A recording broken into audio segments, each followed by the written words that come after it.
우리의 강한 성이고 방패가 되신 주님을 찬양합니다. 하나님, 노래로서만이 아니라 우리의 고백으로서만이 아니라 하나님 우리의 방패가 되어 주시고 우리의 진정한 성이 되어 주시옵소서.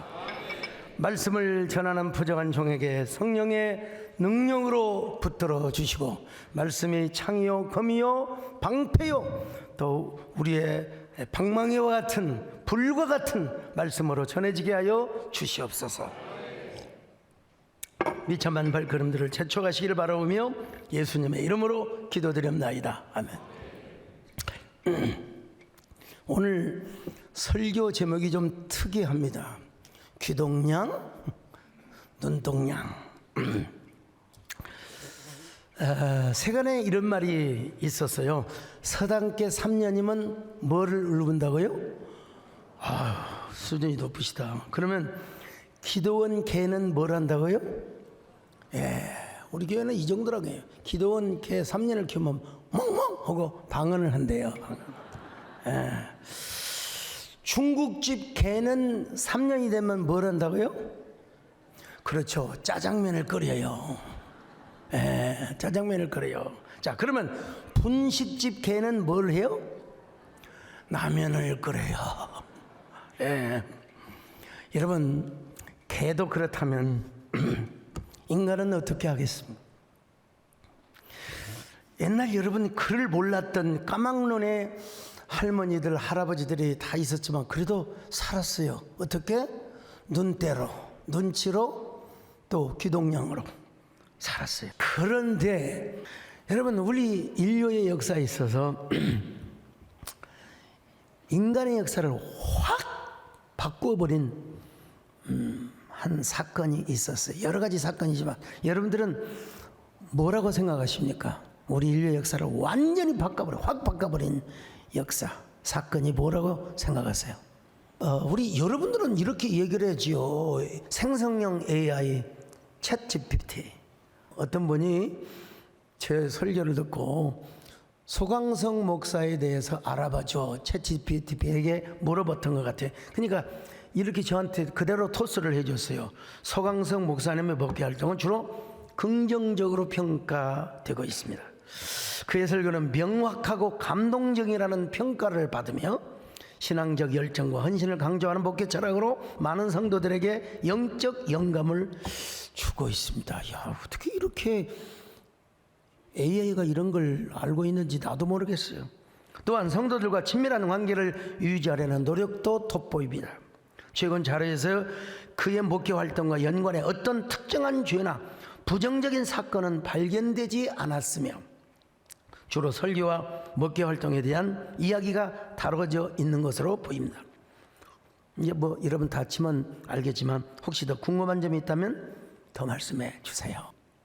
지금 이 시대는 AI와 챗 GPT가 놀라운 혁명인 것처럼 보이지만 그 이전에는 구텐베르크가 발명한 금속 인쇄술, 금속 활자가 없었을 때는요, 인류는 그냥 귀동냥과 눈동냥으로 살아왔습니다. 그냥 구전, 전승으로. 그 유명한 공자님도 자신의 그 모든 글들을 대나무 대에다가 다, 옛날에는 여러분 그 종이도 해봤자 다 타져버리서 없어질 수 있고 그러니까 만약을 대비해서 그랬다고 하는데요. 인쇄술이 나오면서 르네상스 혁명이 이루어지게 된 겁니다.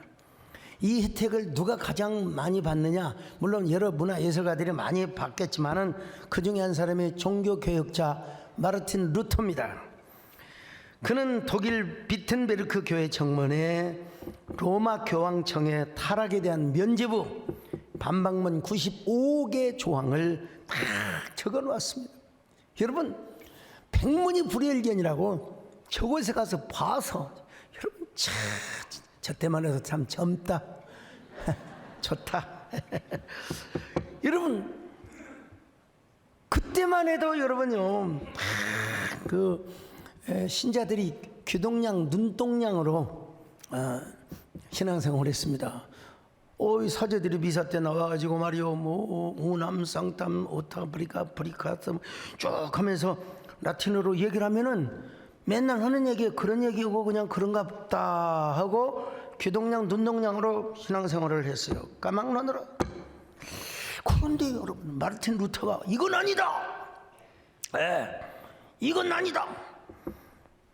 그러면서 그 95개조 반박문이 인쇄술로 다 그냥 찍혀가지고 2주 만에 독일 전역에 다 퍼지게 만들고 4주 만에 전 유럽 일대에 다 퍼지게 만들었어요. 그때 이제 마르틴 루터가 여러분 교황청에서 너 죽이겠다 아니면 품직을 높여주겠다 해요와 겁박을 같이 했어요. 그때 여러분 마르틴 루터가 불렀던 노래가 아까 성가대가 불렀던 노래입니다. 여러분, 내 주는 검은 성이요 방패. 자, 이 정도만 하십시다. 여러분 라틴어로 그 성경을 읽어주고 설교를 하는데 누가 뭘 알아듣겠습니까? 그냥 그런갑다 그런 거지. 귀동냥 눈동냥으로 신앙생활하는. 충북 옥천군 안내면 할머니들의 알랑가 몰라. 목사님 옛날에 했던 얘기인데 그래도 평생을 까막눈으로 살아오시다가 글을 배운 할머니들의 이야기, 여러분 감회스럽지 않습니까? 까막눈이 열리는 순간 너무 행복했다는 거예요. 그러면서 자기들의 괴로움을 털어놓았다는 것입니다.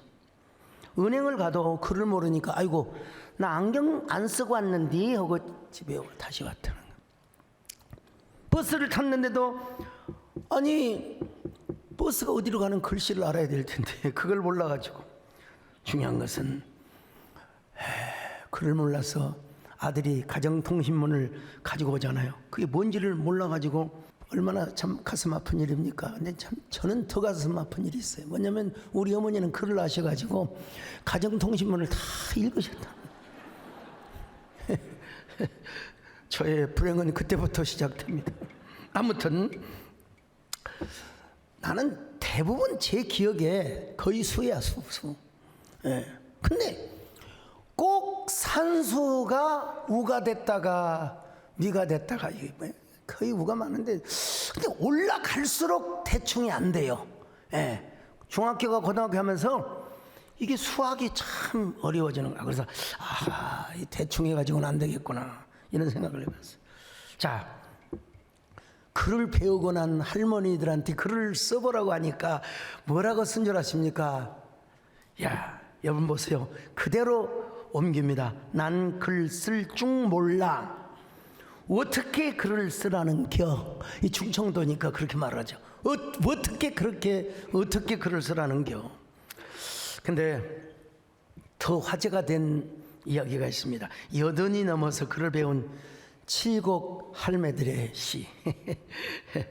자, 경상도에서는 할매라고 합니다. 할머니라고 해야 되는데 그런데 그냥 80이 넘어서 글을 배웠나 보다, 또 시를 쓰나 보다. 근데 중요한 것은 뭐냐면 그분들의 시가 중학교 국어 교과서에 들어갔어요. 사실 대표적으로 이원순 할머니의 시 어무이가 좋다.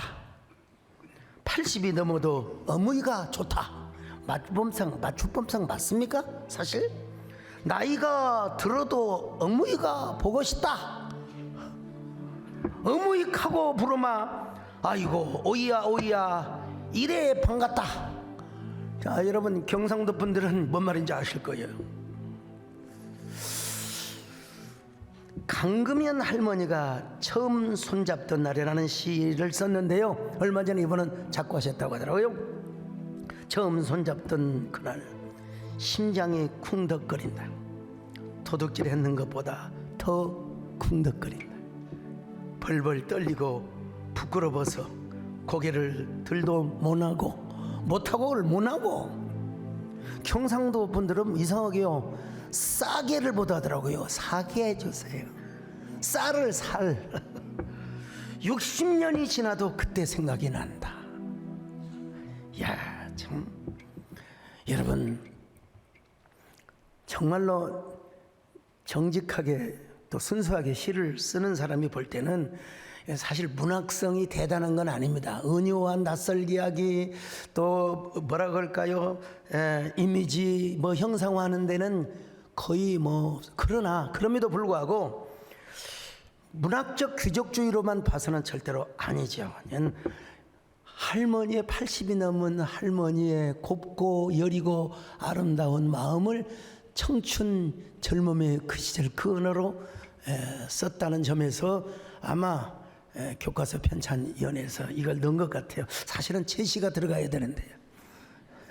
사실 제시가 훨씬 나은데 그럼에도 불구하고 정말 그 할머니들에게 축하의 정말 박수를 보내드리고 싶습니다. 이분들은 여러분 글을 배우기 시작하면서 젊음이 다시 탄생한 거예요. 이어령 교수님이 쓰신 젊음의 탄생. 여러분 인생이 새롭게 태어난 것이죠. 새로운 세상에 보인 겁니다.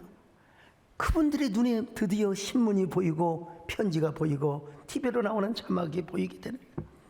옛날에는 눈동냥으로 옛날에는 귀동냥으로 대충 그렇게 살았는데 더더군다나 자기 시가 중학교 1학년 국어 교과서에 실렸다. 이게 얼마나 영광입니까? 세상적으로 볼 때는 대단한 거죠. 오늘 본문에 소개되는 욥도 마찬가지입니다. 나름 하나님을 섬긴다고 섬겼어요. 그런데 결과론적으로 볼 때 귀동냥, 눈동냥으로 욥뿐만 아니라 욥의 친구들도 마찬가지였습니다. 그러니까 자기 기준을 가지고 자기 주장을 펴면서 서로 썰전을 벌였던 것입니다. 특별히 욥기 32장부터 37장까지는 엘리후의 썰전, 엘리후와 욥의 썰전을 계속 펼쳐지고 있죠. 성경을 자세하게 들여다보면 엘리후는 욥의 세 친구들과 함께 썰전하고 있는 걸 지켜보고 있었던 것 같아요. 성경에서 자세하게 설명하고 있지 않지만 아무리 내가 뒤져봐도 계속 침묵을 하고 있다가 그러다가 이제 갑자기 버럭 화를 내면서 나타나기 시작한 사람이 누구냐? 엘리후입니다. 엘리후. 자, 32장 17절로 18절 시작. 나는 내 본분대로 대답하고 나도 내 의견을 보이리라. 내 속에는 말이 가득하니 내 영이 나를 압박함이니라. 자, 엘리후의 사진도 없어요. 누가 그려놓은 사람도 없어. 근데 제가 성경을 쭉 볼 때 엘리후의 캐릭터, 엘리후의 성격, 이 사람은 아주 굉장하게 고지식하고 원칙적이고 굉장히 뭐라고 할까요? 참 의로운 사람이었던 거야. 나름대로 도덕적으로도 굉장히 옳은 사람인 것 같아요. 그런데 중요한 건 뭐냐면 굉장히 유도리가 없고 빡빡하신 분. 여러분 원칙적이면서도 친절하면 얼마나 좋을까요? 여러분 병원 의사 선생님들이 원칙도 지켜야 되지만 또 부드럽게 설명해 주는 그런 요소도 있어요. 목사가 맨날 여러분 회개하세요. 여러분 지금 하나님이 보고 계십니다. 그런 설교도 또 필요하지만 때로는 하나님이 여러분을 사랑하십니다. 여러분의 기도를 듣고 계십니다. 이게 같이 양날의 검처럼 있어야 되지 않겠습니까? 근데 이 엘리후는 그냥 아주 고지식했어요. 근데 옳은 말을 했어요. 좀 옳기는 했다니까요. 그럼에도 불구하고 굉장히 빡빡한 사람이라 이게 있어요. 자, 욥기 32장 21절 같이 봅니다. 시작. 나는 결코 사람의 낯을 보지 아니하며 사람에게 영광을 돌리지 아니하리니. 여러분 가끔 여러분 그 예보 강사나 부흥 강사 우리 부흥회도 안 하지만은 하여간 나는 하나님 말씀을 전합니다. 그리고 그냥 처음부터 성도들에 대한 문안 또 위로 또 세대님께 언급 그냥 고지고대로 나는 하나님 말씀을 전합니다. 그것도 틀린 건 아니죠. 그러나 참 저를 초청에 대해서 감사하고 평소 여러분을 화면에서 보고 좀 친근한 교회처럼 느낍니다. 이 사도 바울도 서신서에 매내 문안을 이야기하고 또 칭찬할 사람 칭찬하고 그렇지 않습니까? 어쨌든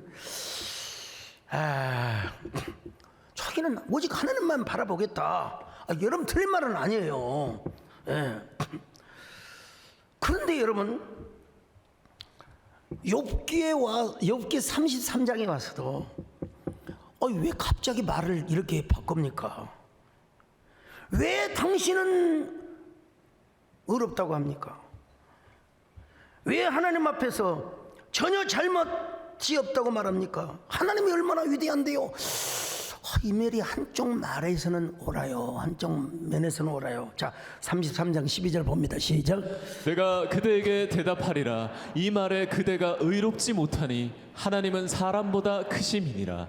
야, 이 한 구절만 보면 참 위대한 말씀이죠. 이제 전후 맥락을 보게 될 때 욥의 세 친구들에게 나는 너희들이 지적하는 예를 들어서 간음이나 도적질이나 이런 일반적인 뭐라고 할까요? 일반적인 그 원칙이라든지 규례 뭐 이런 법률 또 여러 가지 도덕 이런 걸 내가 절대로 범하지 않았다는 얘기입니다. 절대로 범하지 않았다는 얘기.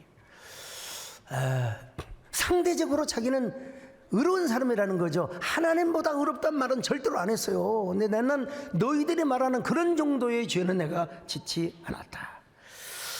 제가 어릴 때 우리 어머니한테 맨날 들은 얘기. 우리 어머니께서 자랑이 아니라 나는 남의 지붕에 우리 어머니는 나랫잎이라고 그랬어요. 그게 그 볏잎이라고 하는 거예요. 옛날 초가집에 그 날개를 이어가지고 지붕을 덮었잖아요. 그걸 이제 벼나름이라 볏잎이라고 하기도 하고, 그걸 빼올 일도 없고 빼와서도 안 되지만 우리 옛날 시골에서요 나무하고 오다가 좀 배가 고프면 그냥 배추밭 무밭에서 무 하나 캐서 그 자리에서 깎아 먹는 것은 그냥 그것은 익스큐스가 됐습니다. 여러분 옛날에, 지금은 안 됩니다. 절대로. 지금은, 옛날에는 그런 시절이 있었어요. 근데 우리 어머니는 그런 적이 없다는 겁니다. 절대로 그런 적이 없어요. 옛날 잔치를 치면 과방이 뭐냐면 음식을 나르는 그 방입니다. 여러분 육과 뭐 여러 떡이라든지 뭐 떡도 여러 종류가 있잖아요. 인절미도 있고 시리떡도 있고. 그 이제 어머니가 과방을 지키면 제가 가면 살짝 모르게 하나 처먹어라, 빨리 가라. 다른 어머니들은 그러시더라고. 그리고 그걸 딱 그 주머니에 바지미 속에다, 바지미라고 여러 번 하세요? 바지미 속에다가 탁 넣어가지고 갖고 와서 주던데 우리 어머니는 단 한 번도 그런 적이 없어요. 우리는 어머니라고 안 해서 시골에 어머니 그랬어요. 어머니도 좀 가져오시지, 육아도 좀 가져오시고. 다른 엄마들은 그러더만. 그랬더니 우리 어머니가 나는 말이다 내 양심 허락하지 않는단 말이다. 우리 어머니 수준, 우리 어머니 차원에서는 나는 의로운 사람이라는 거예요. 우리 아버지 앞에 나는 절대로 나는 죄가 없다는, 난 남의 집에 뭐 나린잎 하나도 빼오지 않는 사람이라. 여러분 이 차원에서 욥을 우리가 지금 봐야 됩니다. 물론 그가 하나님을 섬겼어요. 그렇지만 아직은 율법이 주어지기 전이라고 봐야 돼요. 족장시대라고 봐야 돼요. 그러니까 자기가 알고 있는 테두리 안에서는 적어도 죄인이 아니라는 걸 지금 주장하고 있는 겁니다. 남의 것을 도둑질해 왔던가, 남의 여자를 탐해 왔던가. 자, 욥기 31장 1절로 2절을 보십니다. 시작. 내가 내 눈과 약속하였나니 어찌 처녀에게 주목하랴. 그리하면 위에 계신 하나님께서 내리시는 분깃이 무엇이겠으며 높은 곳에 전능자께서 주시는 기업이 무엇이겠느냐. 보세요. 또 5절로 8절 또 계속 봅니다. 시작. 만일 내가 허위와 함께 동행하고 내 발이 속임수에 빨랐다면 하나님께서 나를 공평한 저울에 달아보시고 그가 나의 온전함을 예시기를 내가 언제 저울질에 속임수를 썼으며 내가 언제 말이여 너희들에게 사기를 치고 거짓말을 했느냐 이거요. 그런데 여러분 엘리후는 자기 마음대로 말꼬리를 탁 참. 이게 무서운 겁니다. 여러분 욥에게 뭐라고 말합니까? 왜 당신이 하나님보다 어렵다고 말하느냐. 자, 다시 성경을 한번 보세요. 자, 욥기 32장 1절로 2절 시작. 욥이 자신을 의인으로 여김으로 그 세 사람이 말을 그치니 람 종족 부스 사람 바라겔의 아들 엘리후가 화를 내니 그가 욥에게 화를 내면 욥이 하나님보다 자기가 의롭다 하며. 욥이 분명히 욥의 세 친구들에게 자기는 어렵다고 얘기한 적이 있어요. 그러나 그거는 하나님보다 어렵단 말이 아니에요. 상대적인 너희들이 말하는 그런 죄를 내가 짓지 않았다는 거예요. 그런데 여러분, 여기 엘리후라고 하는 사람은 커뮤니케이션을 잘못했거나 아니면 말을 바꿨거나 그래가지고 왜 하나님보다 당신이 어렵냐. 요 성경을 잘 이게 흐름을 좀 봐야 됩니다, 여러분. 근데 욥의 그 친구 엘리후가 또 전혀 틀린 말을 한 건 아닙니다. 하나님에 대해서는 옳은 말을 했어요. 자, 욥기 34장 10절로 11절 시작. 그러므로 너희 총명한 자들아 내 말을 들으라. 하나님은 악을 행하지 아니하시며 전능자는 결코 불의를 행하지 아니하시고 사람의 행위를 따라 갚으사 각각 그의 행위대로 받게 하시나니. 자, 여러분, 하나님에 대해서 한 말은 전혀 틀림이 없습니다. 다 읽지는 못하지만요, 엘리후는 하나님의 절대 주권과 통치를 강조했습니다. 뿐만 아니라 높으신 하나님의 초월성과 그리고 위대하심을, 주님의 높고 위대하심을 찬양했어요. 뿐만 아니라 엘리후는 계절을 만드신 하나님, 겨울을 만드시고 또 가을을 만드시고 여름을 만드시고, 왜 봄을 얘기했느냐? 봄은 그 안에 다 포함되어 있다고 봐야 되는 거예요. 그냥 뭐 이스라엘에도 봄이 있지 왜 없어요? 있지 다. 고대 근동에도 다 봄이 있죠. 근데 이제 그냥 시라고 하는 것은 함축성을 가지고 있기 때문에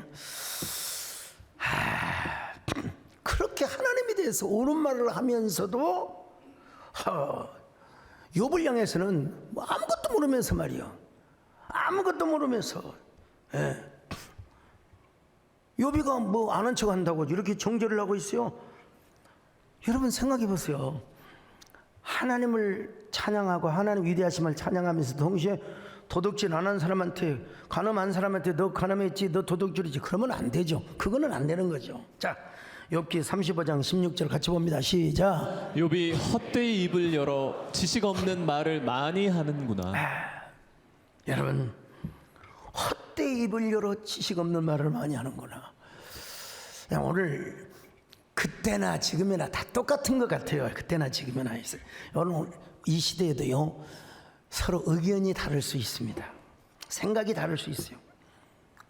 여러분, 이념도 다를 수 있습니다. 여러분, 요즘 이상하게 5060 쭉 올라가면은 뭐 좀 약간 진보가 있고 또 좀 젊은 애들이 또 보수 성향이 있고, 하여간 그래서 친히 그렇게 서로 만나고 뭐 여러분 그럴 수는 있어요. 그런데 중요한 건 뭐냐면은 정죄를 해서는 안 된다는 겁니다, 여러분. 나라를 무너뜨리는 그런 거 말고는요, 교회 안에서도 마찬가지입니다. 여러분, 우리 한국 개신교 안에만 해도, 장로교만 해도 여러분 얼마나 많은 교단이 있습니까? 아니, 우리 개신교에도 뭐 예장, 기장, 뭐 감리교, 성결교, 뭐 어디교, 뭐. 근데 우리가 비평을 하고 또 신학적 비판은 할 수 있지만 서로 공격을 하고 그걸 뭐라고 할까요? 정죄를 해서는 아니 된다는 거예요. 정죄를 해서는. 정죄. 여러분, 더더욱 안타까운 것은 제가 아니 구체적으로 말하기는 그렇지만 자신의 신념을 종교화시키는 거예요. 자신의 신념을.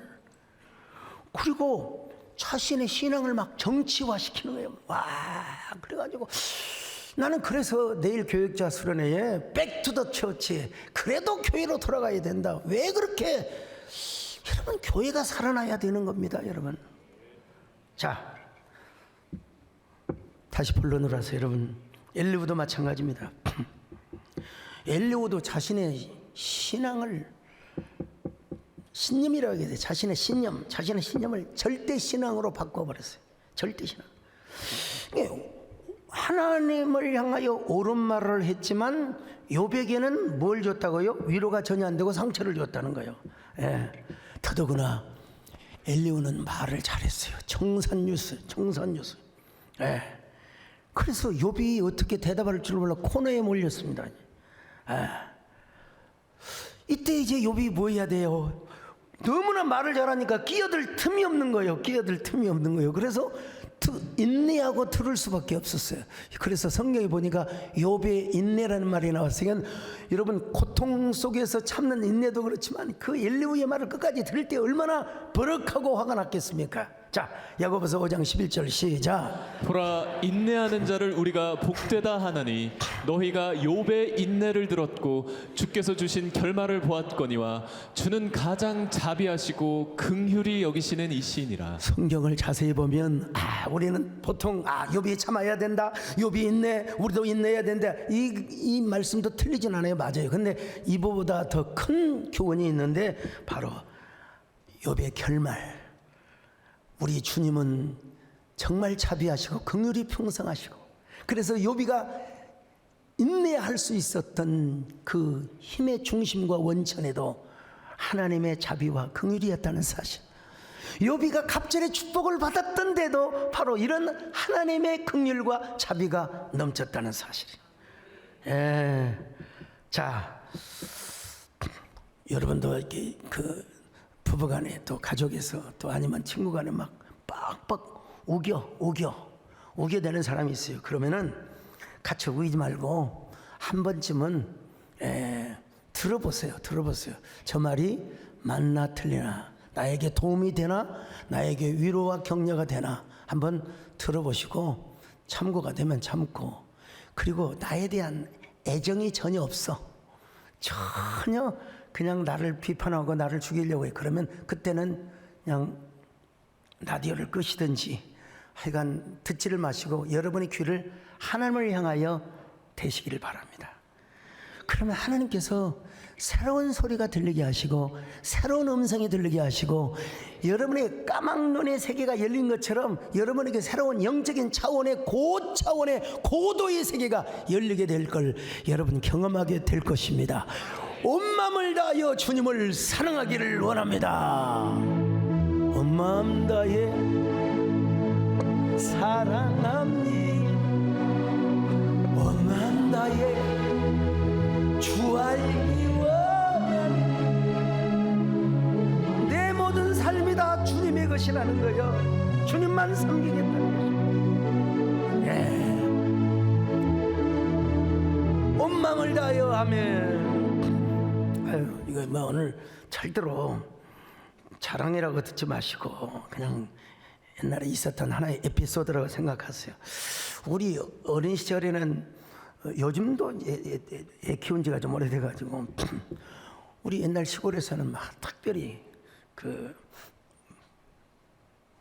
웅변대회, 글짓기대회 뭐 이런 거 많이 했는데, 웅변을 하려면 일단 소리가 커야 됩니다. 여러분, 소리가 크고 당당해야 돼요. 근데 조그마한 초등학교에서 뭐 2반짜리 학교에서 얼마나 크겠습니까? 전교회 학생이 500명도 안 됐어요. 그래서 제가 5학년 때 학교 대표로 이제 읍내에서 열리는 웅변대회를 제가 나갔어요. 근데 가서 보니까 저는 내가 웅변을 선생님한테 배운 것도 아니고 우리의 큰형님이 대나무 막대기를 가지고 이놈의 자식 웅변을 하고 해가지고 제가 그냥 자기 읍내에 나가서 웅변의 길잡이, 웅변 교변 2권을 사다가 그냥 얼마나 원고를 잘 써갖고 그걸 다 외웠어요. 외웠는데 가서 보니까 내가 하려고 하는 얘기를 애들이 다 해버렸어요. 공통적인 언어가 뭔 줄 아세요? 만장하신 여러분, 이연사 고사리 같은 주먹으로 외치고 또 외칩니다. 나 이런 거 보니까요, 아이고 나는 다 틀렸다. 난 다 틀렸다. 아유, 다 틀렸어요. 얼마나 잘하는지. 근데 여러분 포기하지 마세요. 몇 명 들어보니까 다 붕어빵이야. 몇 명 들어보니까 붕어빵 아세요? 그냥 거의 똑같은 나라예요. 맨날 막 이 연사 어쩌고 저쩌고 막 그냥 배워서 하니까 그래, 배워서 이제 근데 이거 안 배우는 것이 정상이라는 말은 아니고 제가 다른 건 몰라도 센스가 빨라요. 저는 글쎄요. 우리 정권사람이 연세 드셔가는 걸 보면서 아유 주여 저는 절대로 아프지 않게 하시고 하나님 그냥 우리 아버지가 88세 연세에 어이구 내가 왜 이런다냐고 딱 그거 그냥 돌아가셨거든요. 하나님 그게 제 기도의 제목입니다만은 근데 제가 연필을 가지고요 원고를 다 외웠지만 그 원고는 들고 가거든요. 거기다가 사이사이 새로운 언어 나만의 언어를 좀 갖고 갔어요. 중간중간에 그리고 그때 내가 왜 그랬는지 몰라도 진정성과 그리고 감정 조절을 잘해야 되겠다. 겉으로 여러분 그런 건 안 돼요. 그렇다고 되는 게 아니야. 그래서 청룡의 가슴을 흔들어 보겠다. 다른 건 다 잊혀졌지만 요거는 여러분 잊혀지지 않습니다. 오늘도 시국의 큰 푸른 하늘 아래 나는 그때 시국이 뭔 말인지도 몰랐어요. 그냥 베껴서 쓴 거예요. 어떻게 지금도 수리관 삼천리 반도 강산이 왜 두 동강이로 나뉘어 있단 말입니까? 잘 들어보세요. 저 휴전선 155마일 같은 민족끼리 총구를 켜놓으며 왜 싸워야 한단 말입니까? 중약적 하면서요. 마침내 우리가 그토록 원하고 염원하던 평화의 통일이 우리가 힘을 합하고 마음을 합하면 반드시 올 수 있다는 사실을 이 연사가 안 했어요. 저는 고사리 같은 주먹 이것도 안 했어요. 가슴에 손을 얹고 피 맺힌 가슴으로 외치고 또 외칩니다 했어요 여러분요. 자 근데 여러분 제가 감으로 김재일 장로님 스피치 하셔서 아시지만 감으로 보면 압니다. 목사가 설교를 하면 은혜를 받고 있구나 졸고 있구나. 우리 남진 장로님 딱 마이크 들고 청중 보는데 핸드폰 한 사람 가서 때려주고 싶습니다. 아무튼 근데요 제가 손을 들어 저 150만 이러면 거기가 청중들이요 남은 그 중앙초등학교에서 읍내에 사는데 이쪽으로 손을 펴면 사람들의 눈이 요리 가요. 내가 어떻게 했는지를 몰라도 그리고 또 저 하면 저쪽으로 돌아갔어요. 그래서 제가 그때 최우수상을 받았어요. 근데 그게 아니라 그러나 귀동냥 눈동냥은 다 통하는 게 아니에요. 통할 때가 있는 것이지 다 통하는 게 아니에요. 제가 그렇게 우리 목사님 이렇게 놀고만 내가 하나님을 만난 후에 이제 신학교를 다니면서 얼마나 제가 한번 찾아봤어요. 이건 우리 오늘 이 자리에 계시지만 저에게 구약개론 또 구약신학을 가르쳐 주셨던 정규남 총장님이 계시는데요. 저 책이 언제 책이냐 1985년짜리 책인데 속내용을 좀 봐주세요. 얼마나 빼곡하게 공부를 했는지. 앞에다가요 시험을 앞두고 내가 예제를 써놨어요. 예제를 썼어요. 이러면 이렇게 답하라. 여러분 귀동냥 눈동냥 가지고는 안. 그래서 우리가 말씀을 잘 들어야 하기도 하지만 설교도 하고 구약서도 하고 다 그런 거 아니겠습니까? 욥도 나름대로 하나님을 섬긴다고 섬겼지요. 그리고 욥의 친구 특별히 엘리후가 썰전을 했습니다. 욥은 결국은 코너로 몰려서 뭐 했을까요? 주님 앞에 아마 아이고 저는 말로 가지고 안 됩니다. 주님이 저를 불쌍히 여겨주셔야 됩니다. 아마 이런 고백을 하고도 남았을 거요. 주여 나를 불쌍히 여겨주소서. 주여 나를 긍휼히. 자 그때쯤 하나님이 욥에게 나타나셨어요. 어떻게 나타나냐? 폭풍 가운데 나타나셨어요. 거친 바람, 그냥 산들산들 바람이 아니라 거친 폭풍에. 왜? 하나님의 위엄, 하나님의 그 영광스러움, 그 임재의 현현을 묘사하는 단어죠. 여러분, 욥의 친구들에게 먼저 말씀하지 않았어요. 욥에게 나타나셔서 욥에게 질문을 하십니다. 자, 욥기 38장 1절로 3절입니다. 시작. 그때 여호와께서 폭풍우 가운데서 욥에게 말씀하여 이르시되 무지한 말로 생각을 어둡게 하는 자가 누구냐? 너는 대장부처럼 허리를 묶고 내가 내게 묻는 것을 대답할지니라. 여러분, 하나님께서 이제 다 읽을 수는 없지만 이제 그 욥에게 하나님이 이제 질문을 하시는 거예요. 질문하시는데 땅의 주관자가 누구냐? 바다의 주관자가 누구냐? 빛의 주관자가 누구냐? 어둠의 주관자. 여러분, 이사야서에 보면요, 우리 하나님은 빛도 지었겠지만은 어둠도 지었다 그랬어요. 어둠의 주관자가 누구냐? 하늘의 주관자가 누구냐? 기후의 주관자가. 아이고, 어떻게 왜 봄에 우박이 내릴 수 있어요? 그것도 하나님이 허락하시니까. 동물 세계의 주관자, 하물며 인간 세계를, 여기에 지금 하나님이 묻지는 않지만, 여러분, 야, 내가 이 세계도 다 다스렸는데 너희들 한 생명의 세계, 내가 너를 주관하지 않겠느냐는 지금 질문이 가로에 지금 있는 거예요. 그러자 욥이 뭐라고 대답을 합니까? 하나님, 보시옵소서. 저는 비천하오니 무엇이라 주님께 대답하리까? 손으로 내 입을 가릴 뿐입니다. 주님, 내가 무슨 말씀을 드리겠습니까? 욥기 40장 3절 5절입니다. 시작. 욥이 여호와께 대답하여 이르되 보소서, 나는 비천하오니 무엇이라 주께 대답하리이까? 손으로 내 입을 가릴 뿐이로소이다. 내가 한 번 말았어연즉 다시는 더 대답하지 아니하겠나이다. 욥이 생각을 해보니까 너무 부끄럽거든요.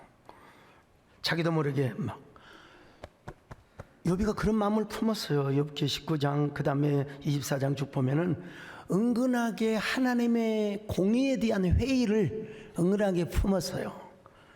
그리고 연약한 인간에 불과했던 자신이, 물론 그가 말하는 의는 상대적인 의예요. 자신의 의를 좀 지나치게 내세운 부분이 있어요. 그리고는 살고 싶은 욕망보다는 진짜 이럴 바에는 차라리 하나님이 나를 데려갔으면 좋겠다, 죽었으면 좋겠다, 이런 대목이 있는 건 사실이요. 이럴 때 하나님께서 욥에게 질문을, 그리고 나타나셔서 세 번을 말씀하신 거예요. 세 번 말씀. 자, 욥기 38장 1절 시작. 그때 여호와께서 폭풍우 가운데서 욥에게 말씀하여 이르시되. 자, 욥기 40장 1절도 마찬가지입니다. 여호와께서 또 욥에게 일러 말씀하시되. 42장 7절이요. 시작. 여호와께서 욥에게 이 말씀을 하신 후에 여호와께서 대만 사람 엘리바스에게 이르시되 내가 너와 내 두 친구에게 노하나니 이는 너희가 나를 가리켜 말한 것이 내 종 욥의 말같이 옳지 못함이니. 결국은 욥이 하나님 앞에 진정한 회개를 나중에 하는데 친구들보다 의롭다고 하나님이 칭찬을 해주세요. 근데 그 과정 속에서 욥이가 진짜 자기를 비관하고 생애를 저주하며 참, 여러분도 살다 보면 좋은 말로 말해서 아이고 나 천국 가고 싶다 하지만 때로는 내 삶을 좀 그만하면 안 될까? 혹시 남진양은 공연 좀 그만하면 안 될까? 그런 생각 안 드십니까? 편안하게 꼴짝에서 쉬시고. 저 역시 여러분요. 언제까지 이렇게 새로운 설교를 계속 해야 되는가? 오늘 저녁도 해야지요. 내일 또 교육자 워크숍에서 또 새로운 도전의 메시지를 해야지요. 그런데 욥이도 그랬던 것 같아요. 이쯤 됐으면 됐지 뭐. 내가 하나님을 가만 됐지. 근데 하나님이 왕 나타나셔가지고 욥이여, 그러니까 욥이여, 하나님 앞에 내가 대답할 말이 없습니다. 자, 욥기 42장 1절로 2절 시작. 욥이 여호와께 대답하여 이르되 주께서는 못하실 일이 없사오며 무슨 계획이든지 못 이루실 것이 없는 줄 아오니. 여러분, 우리 하나님이 뭐 병도 주실 수 있고 나사 주실 수도 있고 가난하게도 하실 수 있고 부하게도 하나님 다 하신다. 그리고 하나님의 계획을 누구도 가로막을 수 없다. 욥이 입에서 그 얘기가 나온 거예요. 그러다가 무슨 고백을 합니까? 기가 막힌 고백이요. 자, 42장 5절 시작. 내가 주께 대하여 귀로 듣기만 하였사오나 이제는 눈으로 주를 배움나이다. 귀동냥을 했고 눈동냥을 했던 사람이 이제는 동냥이 아니요 주님을 실제로 만난 거예요. 여러분, 주님을 진짜로 목격한 거예요. 주님의 임재를 경험하게 된 것이라 이 말입니다. 여러분, 와, 우리 하나님이 어떨 때는 조용한 음성으로도 다가오시는데 욥에게는 여러분요 폭풍 가운데 나타나시 하나님의 현현을 쫙 알린 거예요. 예, 하나님의 임재의 서막이 얼마나 폭풍처럼 위대했는지 몰라요. 그러니까 욥이가 아이고 저는 할 말 없습니다. 저는 하나님 아무것도 못합니다. 아닙니다. 욥기 42장 3절로 4절 다시 봅니다. 시작. 무지한 말로 이치를 가리는 자가 누구니이까. 나는 깨닫지도 못한 일을 말하였고 스스로 알 수도 없고 헤아리기도 어려운 일을 말하였나이다. 내가 말하겠사오니 주는 들으시고 내가 주께 묻겠사오니 주여 내게 알게 하옵소서. 아유 주님 죄송합니다. 우리 저 비서를 맡고 있는 송한수 목사님이 저한테 그래요. 목사님 이 시대의 최고. 야, 이 사람 그런 소리 말해야 돼. 창피하네, 부끄럽네 이 사람. 예. 여러분, 하나님이 진짜 어떤 분인가를 만나보고 목격하고 체험하고 경험해 보니까 할 말이 없어요. 여러분, 오늘도 하나님을 진심으로 만난 사람은 내 입에서 불평이 나올 수가 없습니다. 내 입에서 언제나 감사가 나옵니다. 찬양이 나옵니다. 근데 이제 하나님을 만나는 길은 딱 두 가지요. 두 가지. 하나는 뭐냐? C.S. 루이스가 말한 대로 고통입니다. 고통. 우리 20세기의 위대한 철학자요, 기독교 변진가요, 또 문학자라고 할 수 있는 C.S. 루이스, 캠브리지 옥스퍼드 대학에서 강의를 하셨던 C.S. 루이스는 뭐라고 했느냐? 고통은 귀먹은 세상을 불러 깨우는 하나님의 메가폰입니다. 하나님 메가폰. 평생 그는 고독하게 삶을 뭐라고 할까요? 혼자 살았어요. 고독하게. 뒤늦게 늙을 무렵 인생의 석양역에 조이 그리스미라고 하는 여자와 결혼을 했습니다. 사랑하는 여인과 결혼을 했는데 그 여인이 왜 죽냐 이 말이에요. 차라리 혼자 살걸. 그래서 그가 마침내 인간에게 도대체 고통이란 왜 오는 것일까? 고통이란 무엇일까? 고통의 문제라는 책을 쓰기 시작합니다. 자, 거기 한 대목을 소개하면 하나님은 어디 계시는가? 모든 도움이 헛되고 절박하여 하나님께 다가가면 무엇을 얻는가? 면전에서 꽝 하고 닫히는 문 안에서 빗장 지르고 또 지르는 소리. 그러고 나서는 침묵. 왜? 그분은 우리가 번성할 때는 군 사령관처럼 군림하시다가 환난의 때에는 이토록 도움을 주시는데 인색한 것인가? 우리를 대변해주고 있는 것 같아요, 여러분. 근데 중요한 것은 욥의 고통을 대변하고 있는 것처럼도 보이죠. 근데 이 고통의 때에 우리가 하나님의 메가폰 소리를 듣느냐 못 듣느냐의 차이가 있다. 그렇게 고통을 당하며 죽어가는 사람도 있는가 하면 그 고통 속에서 하나님의 음성을 듣고 하나님을 만나는 사람이 있다는 것입니다. 여러분, 우리가 인생을 살아가면서 어떻게 항상 좋은 일만 있겠습니까? 그러나 그 고통은 하나님을 만나는 수다님을 믿으시기를 바랍니다. 하나의 동기고 과정을 믿으심을 바랍니다. 과정임을. 근데 이제 꼭 고통으로만 하나님을 만나느냐? 아니죠, 여러분.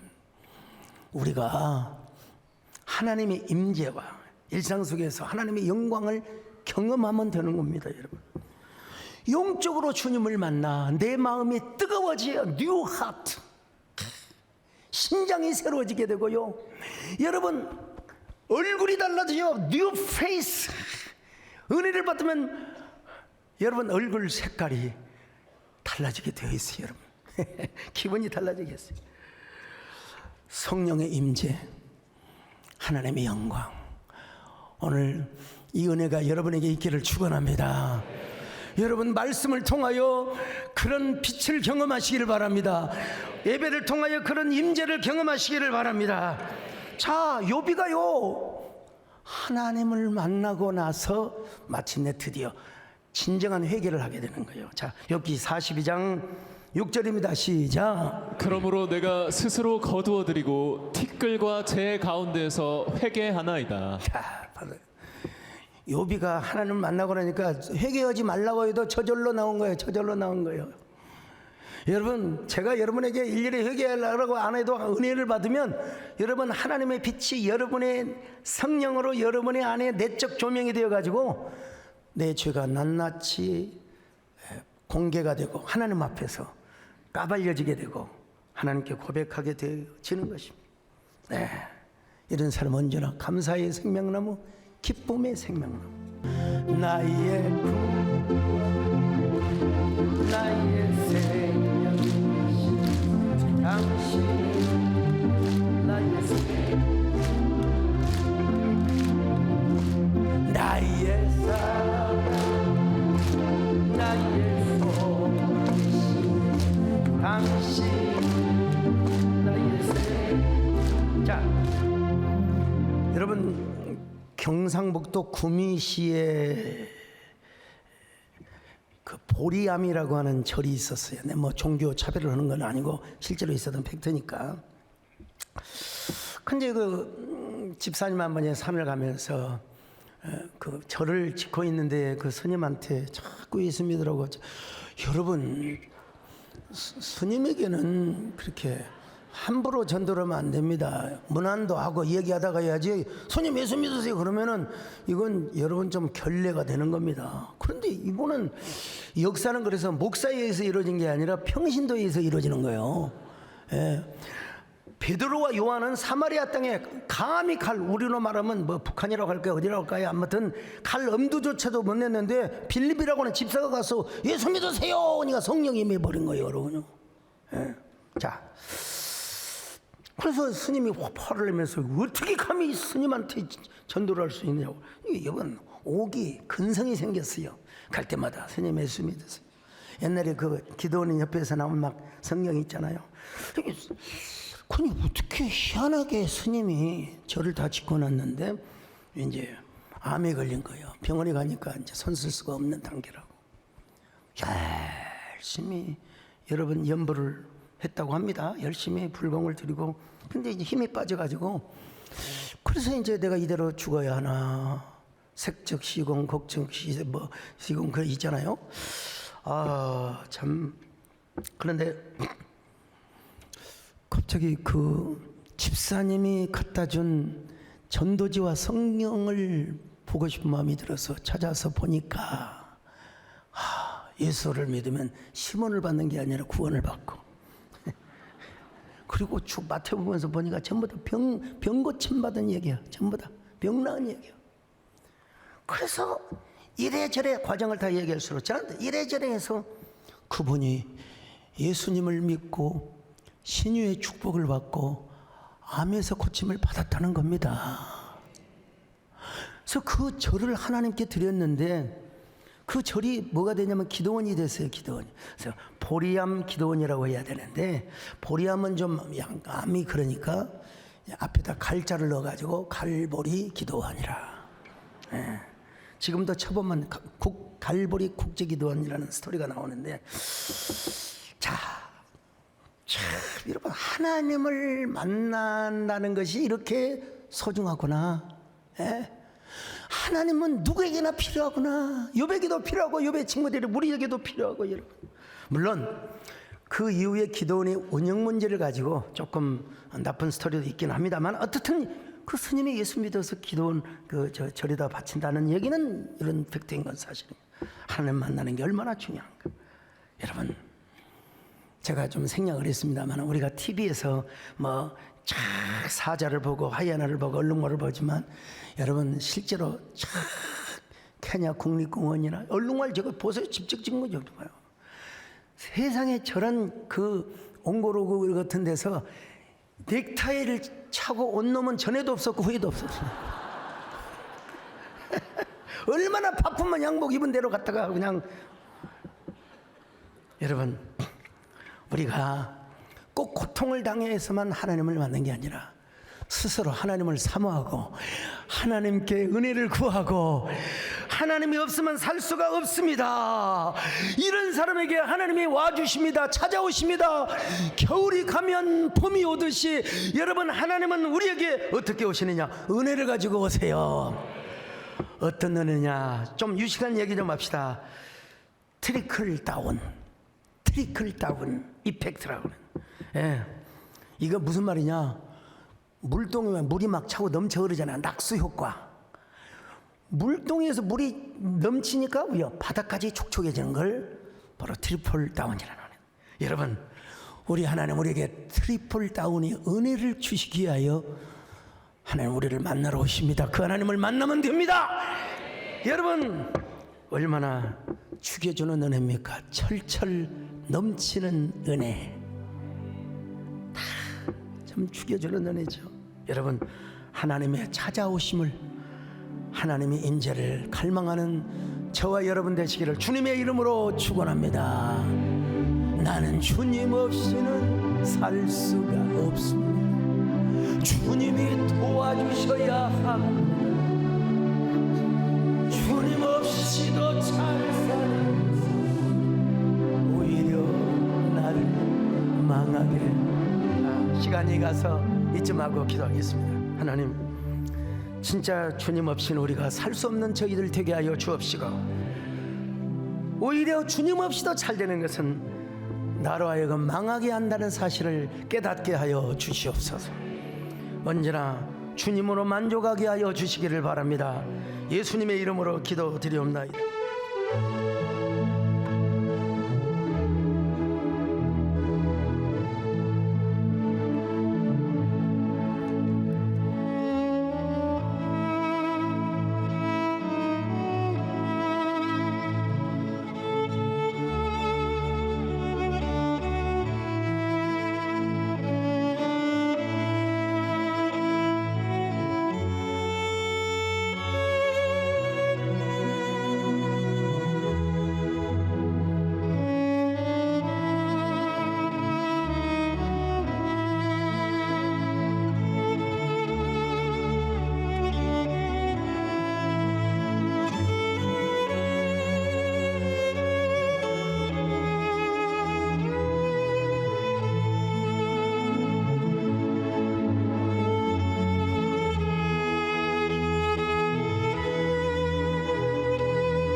감사합니다. 할렐루야. 하나님 앞에 영광 돌려드립니다.